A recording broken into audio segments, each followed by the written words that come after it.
अब हम आपको न्यूज़ के स्वर्णिम दौर में लेकर जाना चाहते हैं, क्योंकि आप जानते हैं जी न्यूज़ आपके साथ अपने रिश्ते की 26वीं वर्षगांठ मना रहा है और इस रिश्ते को सेलिब्रेट करने के लिए हम हर दिन यादों की पुरानी एल्बम के कुछ सुनहरे पन्ने आपके लिए खोलते हैं। आज हमने आपके लिए इस स्वर्णिम यात्रा की चौथी इंस्टॉलमेंट तैयार की है, जिससे आपको भी मुस्कुराने की एक सुंदर और छोटी सी वजह जरूर मिलेगी। और आज की इस कड़ी में हम आपको प्रधानमंत्री नरेंद्र मोदी के 2 इंटरव्यूज का एक छोटा सा हिस्सा दिखाएंगे। उनका पहला इंटरव्यू 12 जुलाई 2001 का है, यानी गुजरात के मुख्यमंत्री बनने से पहले का, और दूसरा इंटरव्यू वर्ष 2018 का है, यानी प्रधानमंत्री बनने के बाद का। और कैलेंडर बदल चुका है, देखते देखते 20 साल कैसे गुजर गए पता ही नहीं चला। नरेंद्र मोदी उसके बाद गुजरात के मुख्यमंत्री बने और अब देश के प्रधानमंत्री हैं, लेकिन प्रधानमंत्री मोदी का अंदाज, उनका तेवर और उनका व्यक्तित्व आज भी वैसा ही है। यह प्रधानमंत्री मोदी का ऐसा इंटरव्यू है जो कभी पुराना नहीं हो सकता, क्योंकि जब आप 20 साल पहले वाले नरेंद्र मोदी को सुनेंगे तो ऐसा लगेगा जैसे आज के प्रधानमंत्री मोदी ही आपसे बातें कर रहे हैं। तो हम आपको एक छोटी सी झलक दिखाते हैं। और उस समय प्रधानमंत्री मोदी हमारे इसी जी न्यूज़ के स्टूडियो में आए थे, यहीं पर जहां से मैं आपसे बात कर रहा हूं, यहीं पर बैठकर इसी स्टूडियो से उनसे बातचीत हो रही थी। यह अलग बात है कि अब हमारा ये स्टूडियो भी पहले से बदल चुका है, उसका स्वरूप बदल चुका है, लेकिन जगह वही है, मंच वही है, चैनल वही है और आपका और हमारा रिश्ता भी वही है। मोदी साहब, मेरा सवाल वापस आपके पास। हुर्रियत पर आपने इतना एक टफ स्टैंड ले लिया, शुरू में ही सरकार के पास कोई चारा नहीं रहा कि अब किस तरह से रिएक्ट करें। कश्मीर की सिचुएशन पैदा हुई है पाकिस्तान के कारण, क्रॉस बॉर्डर टेररिज्म के कारण, जिहाद के नाम पर निर्दोष लोगों की कत्ल करने के नाम पर 4 लाख कश्मीर के पंडितों को वहां से जाने के लिए मजबूर करने के षड्यंत्र वहां बैठकर किए गए, उसके कारण। आपने कई बार ये भी कहा कि आप ये चाहते हैं कि विधानसभा और लोकसभा चुनाव एक साथ हो। देखिए, बहुत अच्छा विषय निकाला और मैं आपका हृदय से जी न्यूज़ का आभारी हूँ कि आपने इस महत्वपूर्ण, क्योंकि कोई ऐसे विषय को हाथ ही नहीं लगाता है आपने कम से कम इस बात को स्पर्श किया।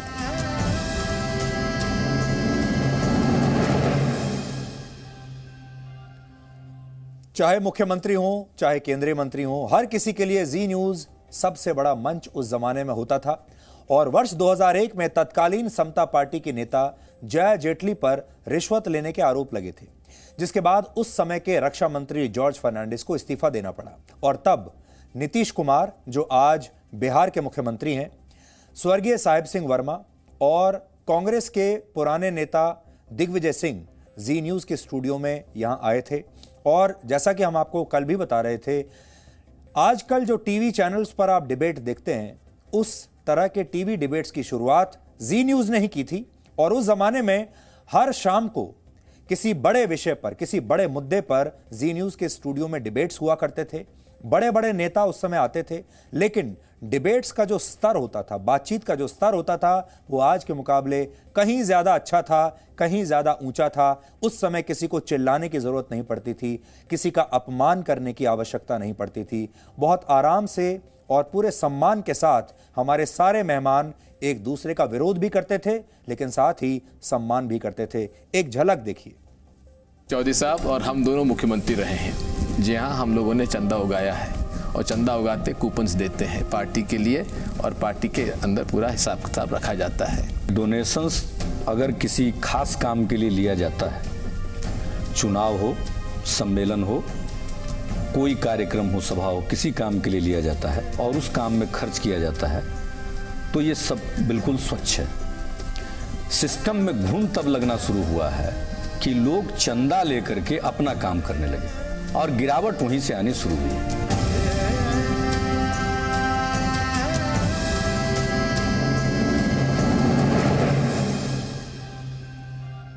अब आपको एक और किस्सा सुनाते हैं।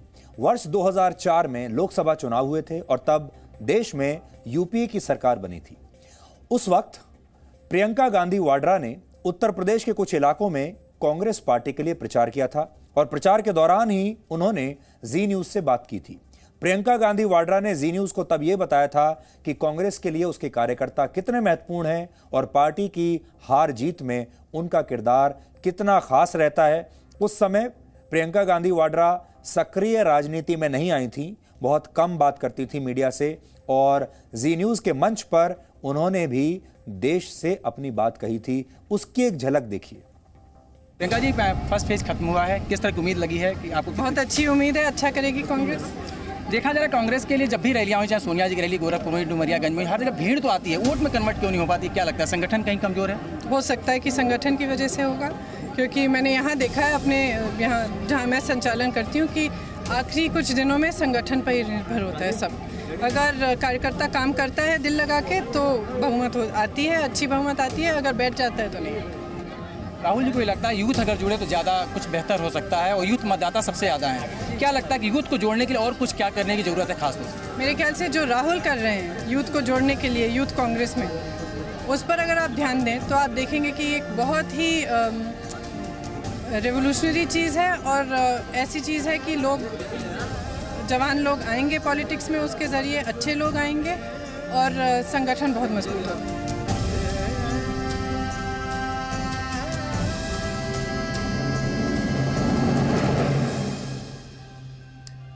प्रियंका गांधी वाड्रा अगर आज इस समय जी न्यूज़ देख रही होंगी, डीएनए देख रही होंगी, तो वो भी अब ज़रूर मुस्कुराना उन्होंने शुरू कर दिया होगा, मुस्कुरा रही होंगी अपनी इन बातों को सुनकर। 2014 से पहले हमारे देश में हर साल किसी न किसी शहर में सीरियल बॉम्ब ब्लास्ट होते थे। आदत सी पड़ गई थी देश को, क्योंकि सीरियल बॉम्ब ब्लास्ट इतनी बड़ी संख्या में होने लगे थे।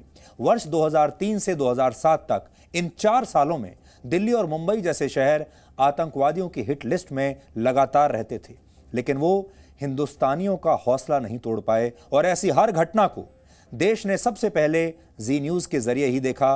और जी न्यूज़ ने ही सबसे पहले न सिर्फ खबर को आप तक पहुंचाया, बल्कि इस देश के जज्बे को भी आप तक पहुंचाया।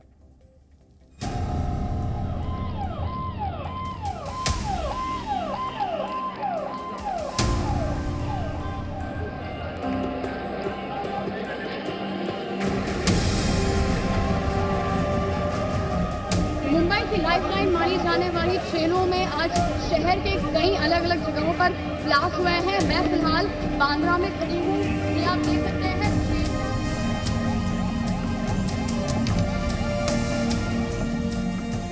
इस पूरे मामले की जांच दिल्ली पुलिस ने स्पेशल सेल को सौंपी है। ज्यादा नुकसान सरोजनी नगर में हुआ है।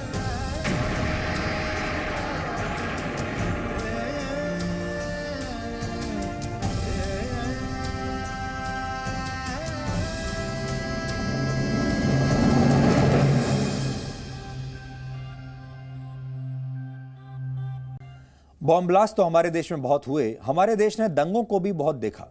दंगों के जरिए देश के इतिहास को हमेशा कलंकित करने की कोशिशें हुई हैं, साजिशें हुई हैं। फिर चाहे वो 2002 का गुजरात हो या 2020 का दिल्ली का दंगा हो, दंगा तो दंगा ही होता है। जी न्यूज़ ने निडर होकर हमेशा ग्राउंड जीरो से हर दंगे का एक एक सच बिना डरे आप तक पहुंचाया है, चाहे वो 2002 हो या 2020 हो। गुजरात की हिंसा में मरने वालों की तादाद 283 तक पहुंच गई है। 32 शहरों में कर्फ्यू अब भी जारी है। सड़कों पर बिखरे हुए पत्थर और आसपास जलती हुई दुकानें ये बता रही हैं कि यहाँ किस हद तक आगजनी और पत्थरबाजी हुई है।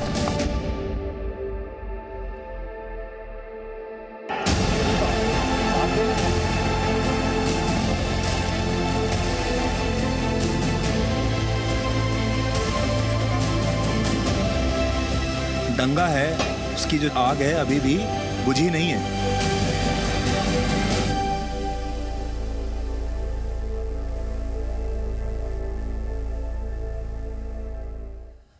दंगा 2002 में भी हुआ था और दंगा 2020 में भी हुआ था, लेकिन हर बार जी न्यूज़ सबसे पहले पहुंचा था और हर बार जी न्यूज़ ने बिना डरे आपको सच बताया। वर्ष 1996 में देश की राजनीति में हवाला नाम का एक बहुत बड़ा भूचाल आया था और कई बड़े बड़े नेताओं पर इसकी आंच आई। उस वक्त कुछ नेताओं ने राजनीतिक मर्यादा बचाए रखने के लिए इस्तीफा भी दिया था। इस देश की बहुत बड़ी घटना थी और उस साल की यह सबसे बड़ी राजनीतिक खबर थी जिसने पूरे देश के राजनीतिक सिस्टम को हिलाकर रख दिया था।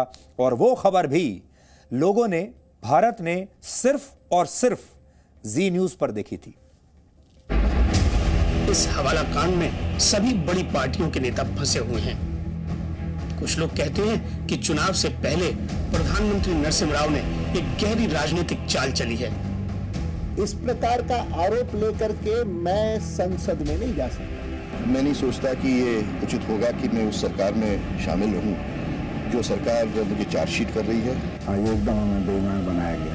आपको लगता है कि वो भी उनके खिलाफ भी अगर कोई सबूत है और सीबीआई कोई कदम उठाएगी? उठाना चाहिए। सब नागरिक बराबर हैं, कानून के सामने सब बराबर हैं। रास्ते में अगर प्रधानमंत्री आड़े आ रहे हैं तो प्रधानमंत्री को भी लपेटना पड़ेगा।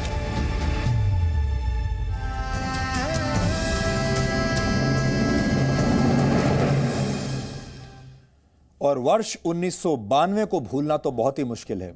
इस वर्ष देश का सबसे बड़ा घोटाला हुआ था उस जमाने का, जिसको कहते थे शेयर बाजार घोटाला। राजकोट से मुंबई आए हर्षद मेहता की जेब खाली थी, लेकिन दिमाग दांव पेचों से भरा हुआ था और उसने उसी दांव पेच से देश के शेयर बाजार को सबसे बड़े घोटाले से हिलाकर रख दिया। और वो खबर भी भारत ने तब जी न्यूज पर देखी थी। हर्षद मेहता और उनके साथियों ने बैंकों की प्रणाली को समझकर उसका फायदा उठाया और अंजाम दिया भारतीय अर्थव्यवस्था के सबसे बड़े शेयर घोटाले को। हर्षद मेहता की ही वजह से आम लोग शेयर बाजार की तरफ आए थे और शायद हर्षद मेहता की ही वजह से आम लोग इस तेजी में भी बाजार से दूर भाग रहे हैं।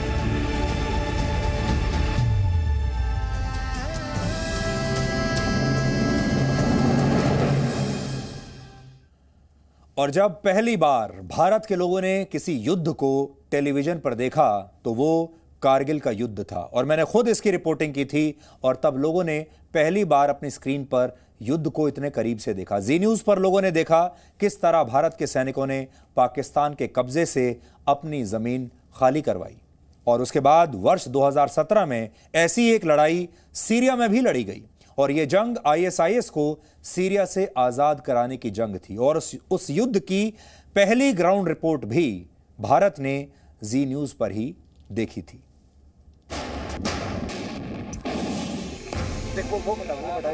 यहाँ कुछ देर पहले एक मंदिर हुआ करता था, लेकिन बमबारी के बाद यहाँ सिर्फ जलता हुआ मलबा है। ये नतीजा है उस घमासान लड़ाई का जो ठीक मेरे पीछे टाइगर हिल्स पर कब्जे के लिए इस समय चल रही है।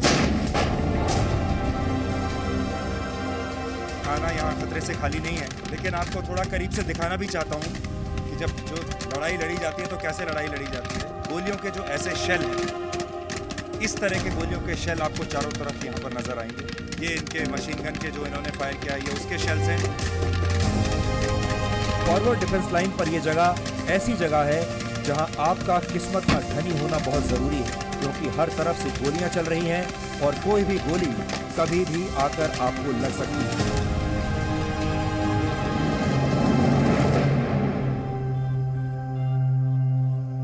तो न्यूज के क्षेत्र में जी न्यूज आपका सबसे पुराना दोस्त है।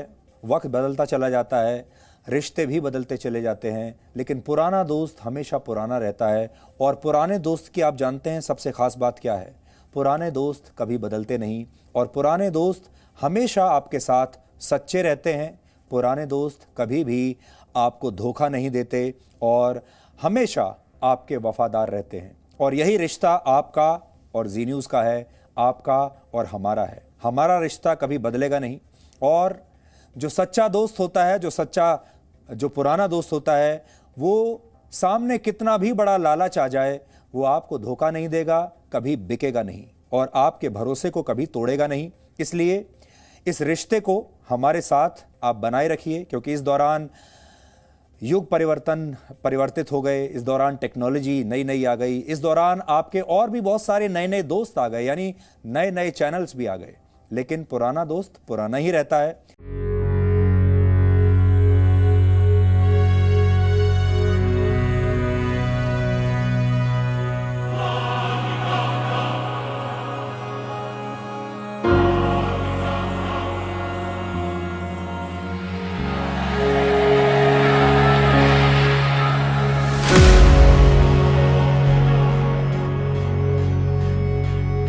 Good evening and welcome to Z News Bulletin.